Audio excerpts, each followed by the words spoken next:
This title is narrated with virtual voice, computer-generated narration for audiobooks. Game of Inches by Specter. 1. The heat of the brown-haired boy seeped into Justin, warmer than his own pulse and the thick blankets that pooled around his waist. Every inch of him was burning, his heartbeat erratically pounding in his ears the harder the boy held Justin to him.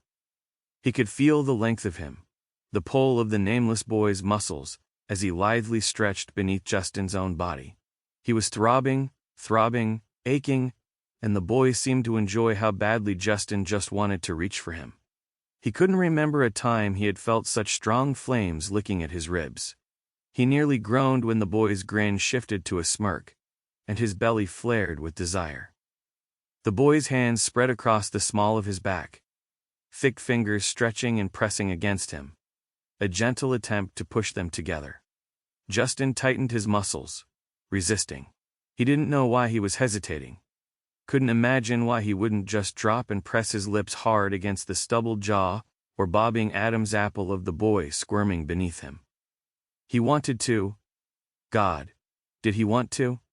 But something had a hold of his throat, and his arms remained locked. Only one knee slipped between the boy's knees, the rest of him hovering above where he wanted to press. He wanted to name him. He wanted to know who was inches beneath him and thrumming pleasure throughout his body. Why could this man do this just by looking at him? But his face was out of focus.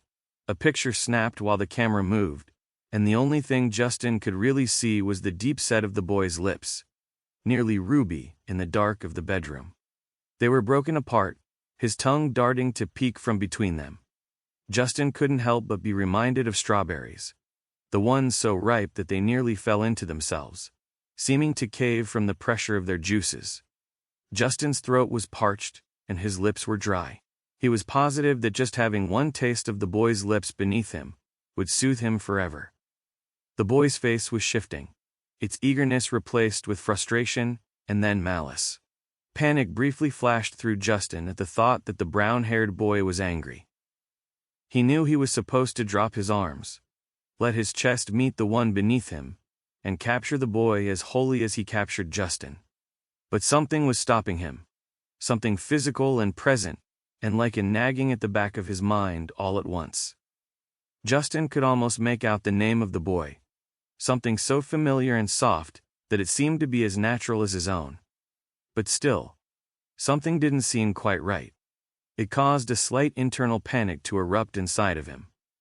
"Wait, stop," Justin whispered as he pulled his face away from the mysterious man.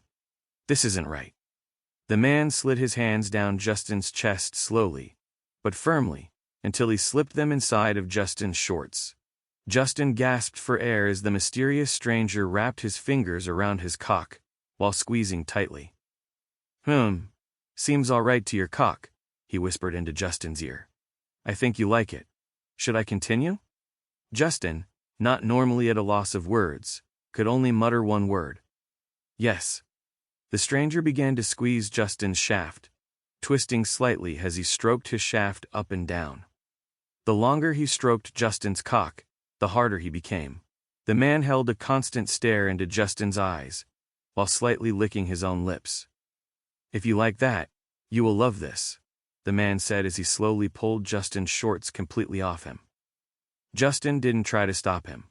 Instead, he lifted his hips to help assist the mysterious man in taking off his shorts. Shivers were felt throughout Justin's body as he felt the tips of the man's fingers rub against his legs as his shorts slipped off.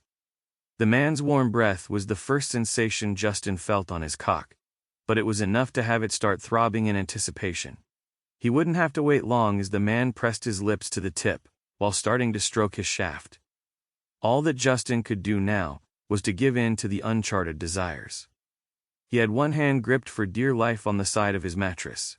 The other hand was softly caressing the stranger's thick dark hair.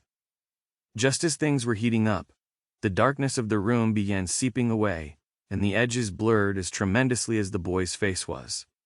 He woke up just as realization spread like thick relief through his mind, but before the name could fall from his subconscious. To keep listening to this audiobook, I've left you a link in the description so you can do it, at no cost thanks to Audible's 30-day free trial.